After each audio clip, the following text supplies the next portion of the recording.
so fine. We're gonna make it shine. Title IX, Title IX, Title IX. So I'm Nina Chaudhry. I'm an attorney at the National Women's Law Center, and I just want to say thank you to the Maryland Women's Heritage Center for having us all here. I had never seen this space. It was beautiful.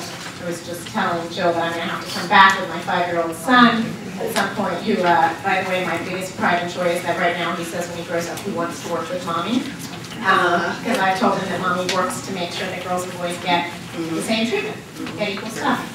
And he likes that. Of course, his father's a criminal defense lawyer, so I don't think that'll work anyway. And I'm a native Marylander, and I have learned so much just listening to all of you, and wanted to say to all of you who came before me, thank you.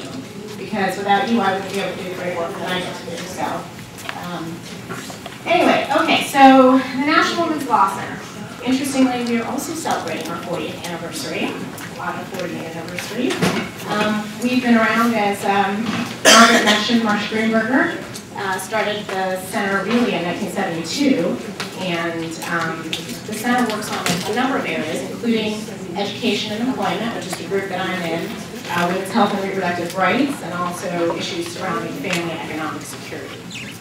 So what I thought I would do, and I'm sorry that this might be a little bit of a downer, is talk about the work that we still have to do, the work that we do every day. And I'm going to talk about 3 areas, a little bit about athletics, a little bit about harassment and bullying based on sex, and then a little on pregnant and parenting students.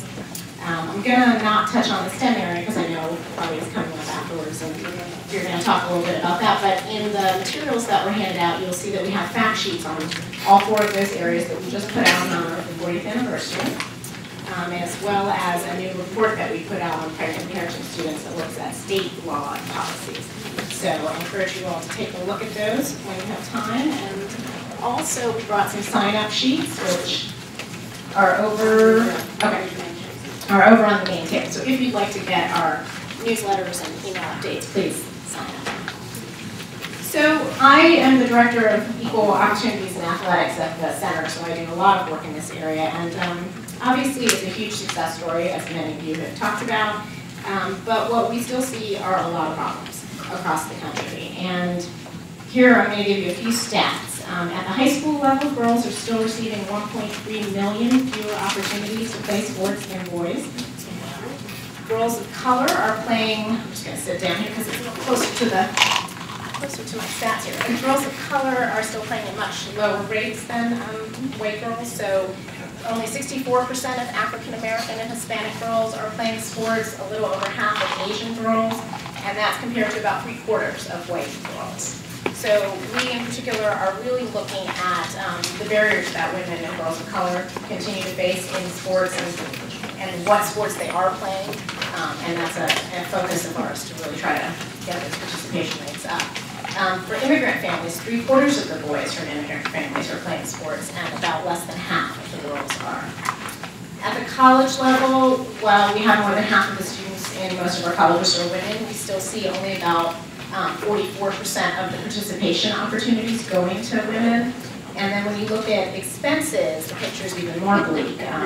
At the typical Division I football bowl school, for instance, women receive about only 28% of all the money that's spent on athletics, and about 31% of recruiting dollars.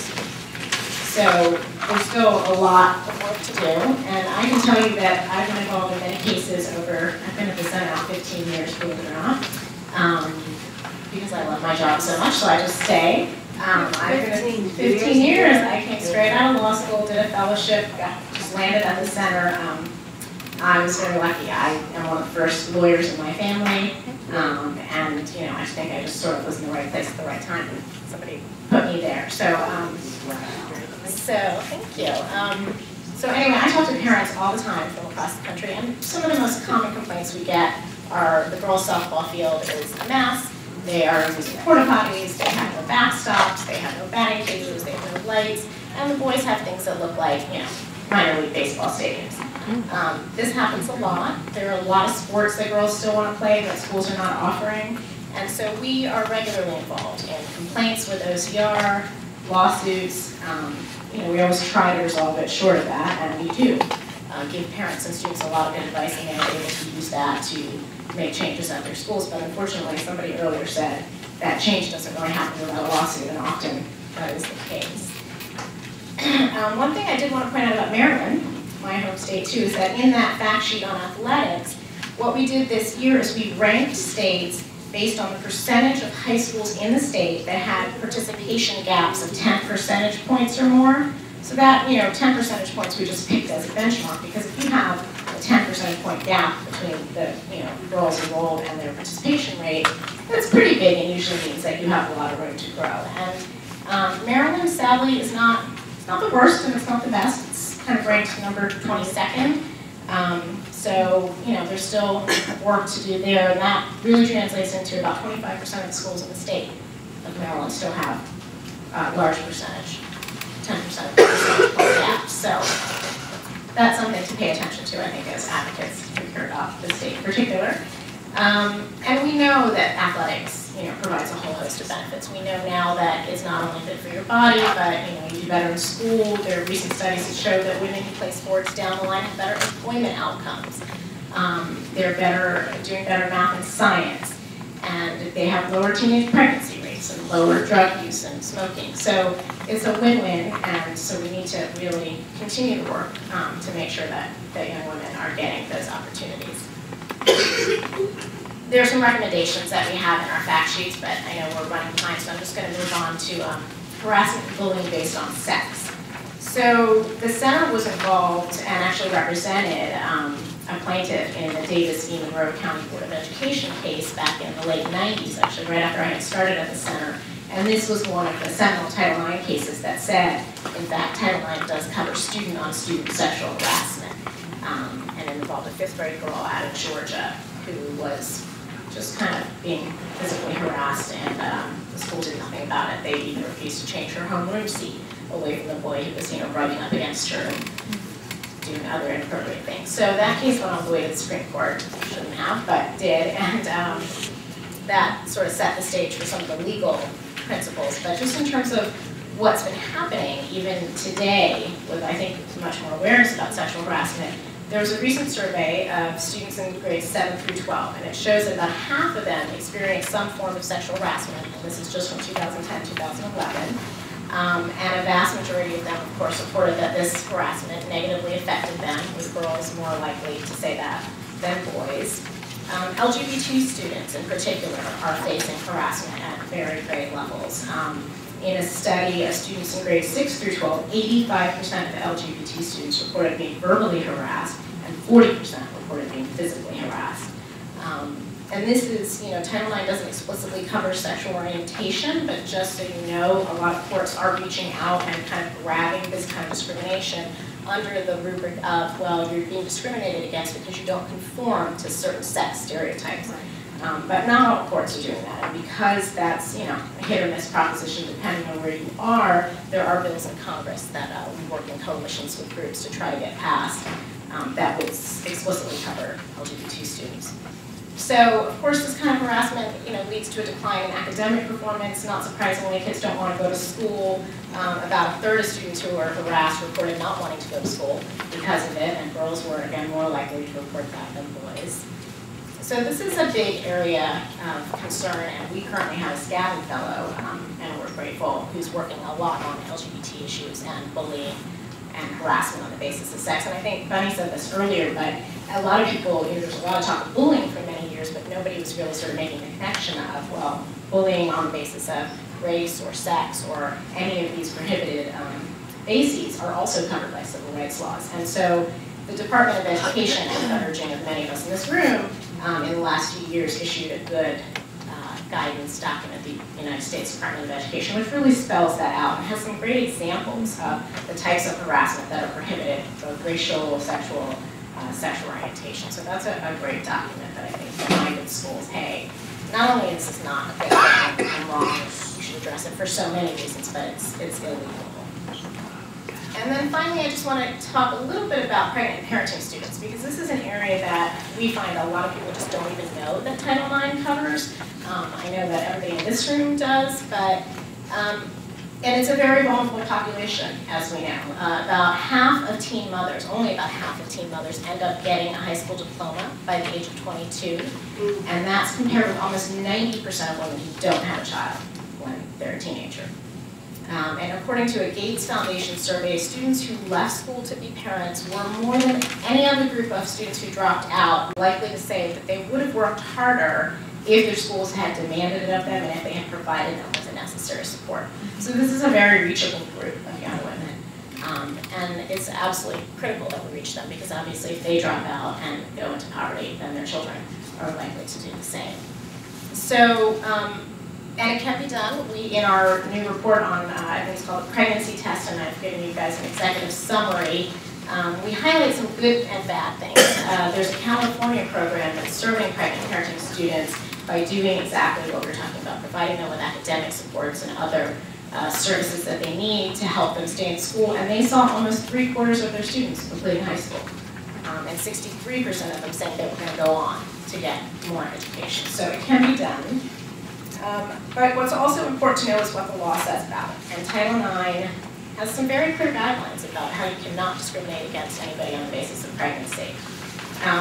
Basically, you're supposed to treat pregnant parenting students like you would anybody with temporary disability. And somebody alluded to this earlier. If you have a broken leg and you get homebound instruction, you should be able to get it if you're missing school because of pregnancy. And yet, in this day and age, we have had to go after several states who have policies that say, well, there's homebound instruction, except if you're pregnant. State policies. So we have, gone to them and said, that would be illegal, and you need to fix that now. And thankfully, most of them have, but we are getting lots of calls. You are also supposed to, of course, excuse any pregnancies related to childbirth and pregnancy as long as the student's doctor says it is medically necessary. And then when that leave is over, that student is to be reinstated to the status that she held prior to her leave. So you cannot deny that kind of leave. And of course, if you offer separate programs, I know Rita talked about this earlier, they can be voluntary, but they have to be equal to what other students are getting in school. So for instance, several years ago, New York had to actually shut down all of its so-called P schools. There was a big article in the New York Times about it. And they were closed because they were basically sending pregnant girls to these schools, pushing them out of school, but they were in no way getting a comparable education. According to the New York Times article, they were sewing quilts instead of doing geometry. And, quote, in place of proms and computer labs, they had Mother's Day parties and daycare centers with cribs lining the walls. So again, not a bad idea to provide them with extra services. You might need daycare services, but you have to also have an academically rigorous, equally rigorous curriculum and extracurricular activities. So it has to be voluntary. And so what we've been doing, because we've been hearing so much about this and we've known about it for some time now, is that we also are looking at state laws and policies. And that's what our recent report did. It looked at education laws in all the 50 states, Puerto Rico and DC. And just a couple of quick findings from that report. We found that less than half of the states explicitly make homebound or hospitalized instruction services available to pregnant students. So, and I think you really do have to sort of explicitly talk about this in your policy. Only 6 states specifically address pregnant parenting students in their attendance policies at all. And most states, in fact, had no laws or policies designed to support this group of students, and in fact, many had laws and policies that were exacerbating the problems that these young women were facing. So, I think just to close, we obviously are working on these issues, as are many others here and around the country, and we work at all levels. There are bills in Congress that we need support for. We obviously work in the administration to try to urge OCR to do more, and we try to educate people, and Linda and others have been a great partner in giving us opportunities to speak to athletic administrators and others and Title IX coordinators. So that's it for me, and I thank you for having me.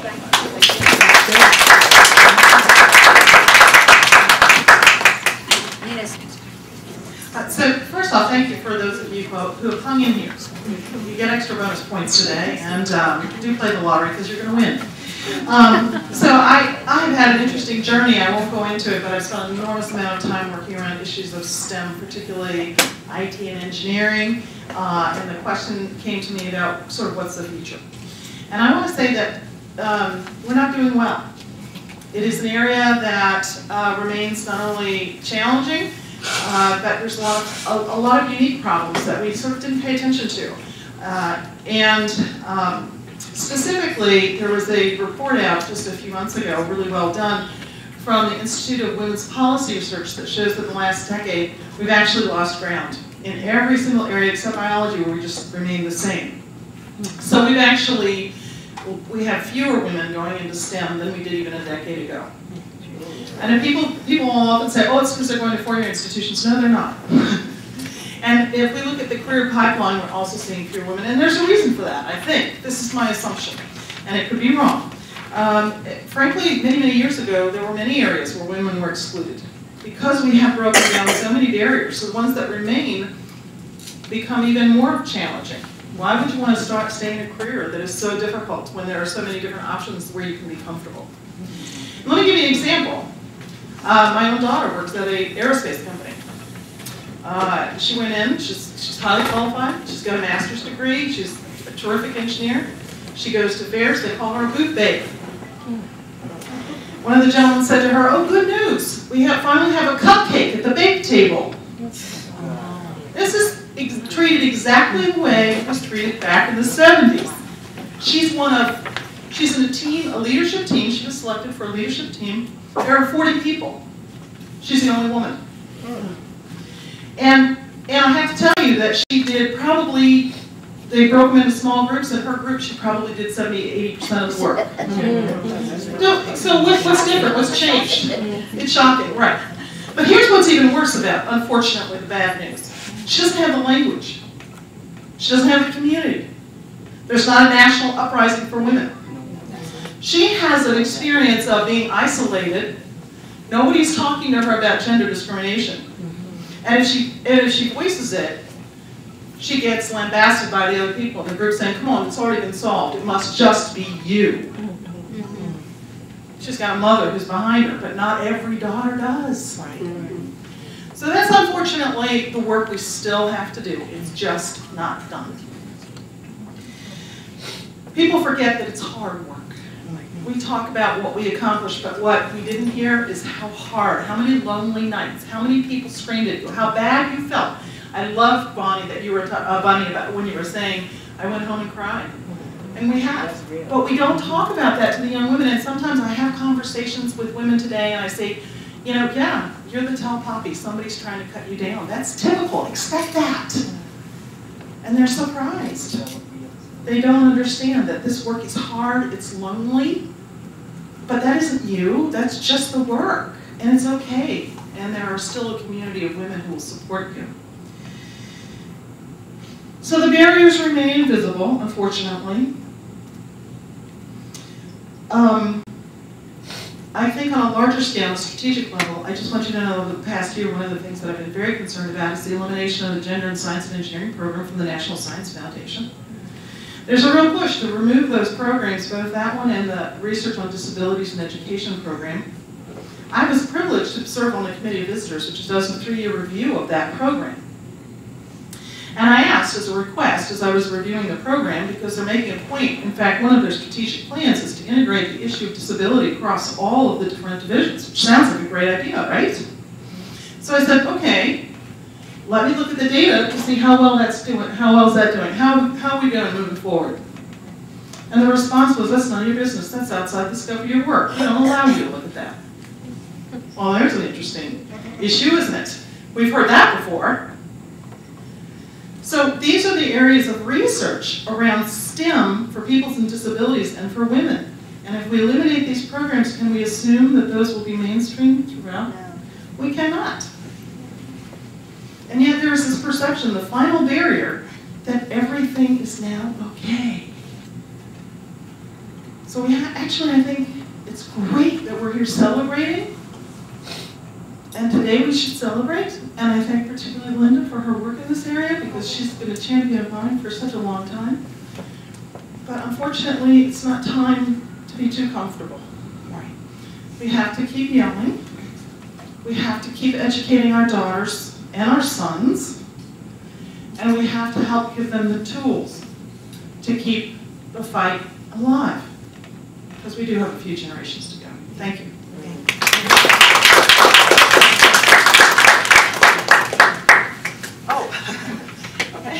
I work with the National Alliance for Partnerships and Equity. There's a Save the Date card over there if you'd like to pick one up, and I'd be happy to talk to you about it afterwards.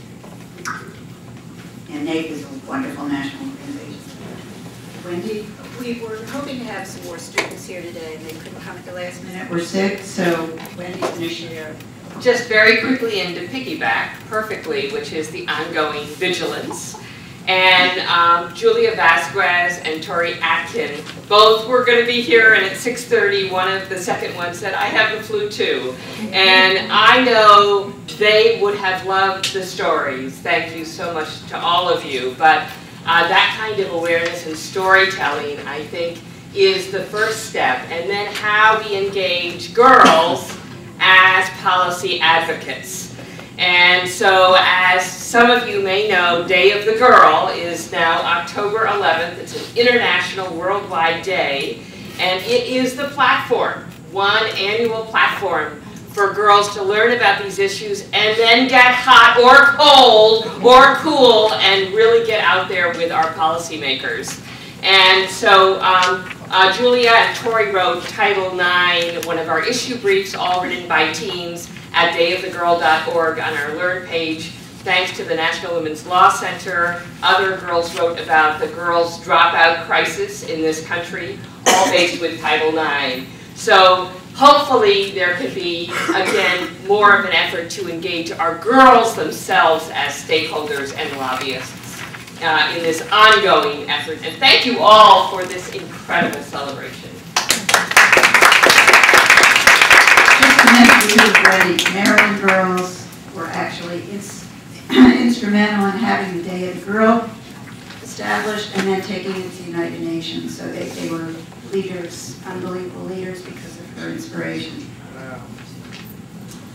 I'm going to speak just for a couple of minutes because we never run on time, so I don't want to take up any more time than we absolutely need. But I think that what I'm going to talk about is an experience that I had yesterday. You've been given a lot of statistics, and I think that I'm going to build on what Buddy said at the end of your comments, which is that the struggle for women and girls remains a worldwide struggle.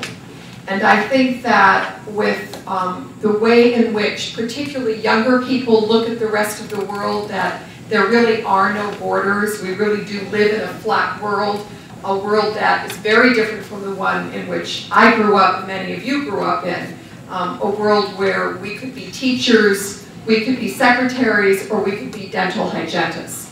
That was sort of the options that we had when we were going to college. And in fact, in terms of STEM, one of the reasons I became a secondary teacher versus an elementary teacher was because of the new math.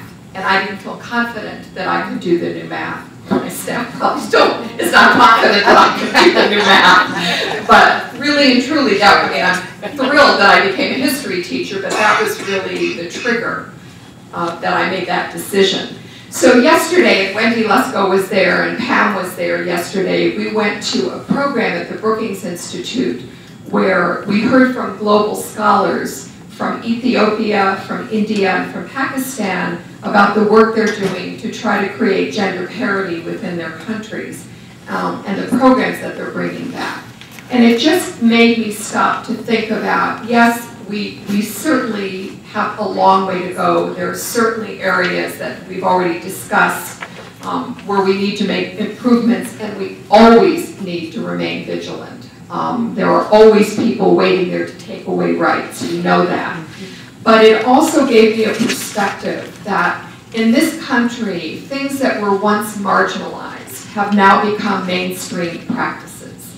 And I think we need to really just reflect on that, make sure that it maintains in that way and that we expand it. But I think we also have to honor the progress that we've made.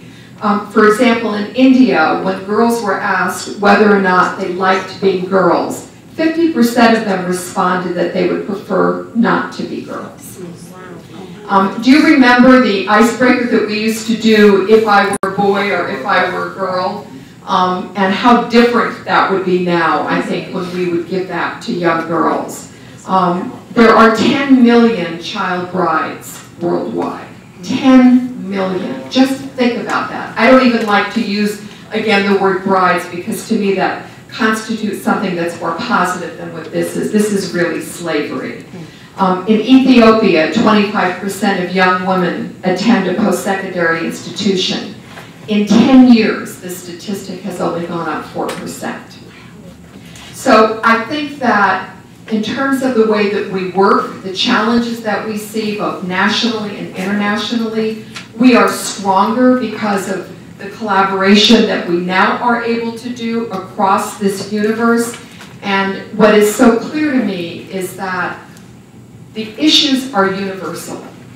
What we have in common is so profound and so powerful that I think that what we need to do is to make sure that we maintain and improve what we have here, and that we look to shores beyond just the United States, because until everybody has equal opportunity, we are still in a situation where discrimination is lethal. And I think that that is a perspective that we need to maintain. So, thanks. I know how moved we all were with Malala, the student from Pakistan that was working to get girls enrolled in education in Pakistan, and the attack on her, and our thoughts are with her. One thing, as far as MSD and Title IX, just to say we have a Title IX coordinator in every school system, we communicate regularly, we have training for them, but there's still a long way to go. Most of them send back surveys, less than 10% of their time is spent on Title IX, no budget whatsoever. A lot of them, nobody else in the school system works with them. Some of them have special instruction, whatever. So we, follow up from MSD, but we need a lot of help in that arena. In the National Coalition for Women and Girls in Education, we got one of these in your packet. It tells a lot. I do want to say that 40 years, I've never seen Title IX get so much attention. There was a reception at the White House. There was a reception in Congress. I have over there a whole book of articles that appeared, and books like Susan Pine that did the Achieving Gender Equity Through Education handbook. In terms of Title IX statewide, all of you have just been incredible. And of course, the Heritage Center is very proud to be a part of that. Okay, we're going to end with an ode to Title IX. It was originally done, I think, in 1930, and it's been updated with Earth. Self-perseverance, commitment, energy. Years of major progress towards inclusivity. We now renew our efforts to assure that Title IX lights the way for equity continuing to shine. Equity law so fine, we're gonna make it shine. Equity law so fine, we're gonna make it shine. Equity law so fine, we're gonna make it shine. Title IX, Title IX, Title IX.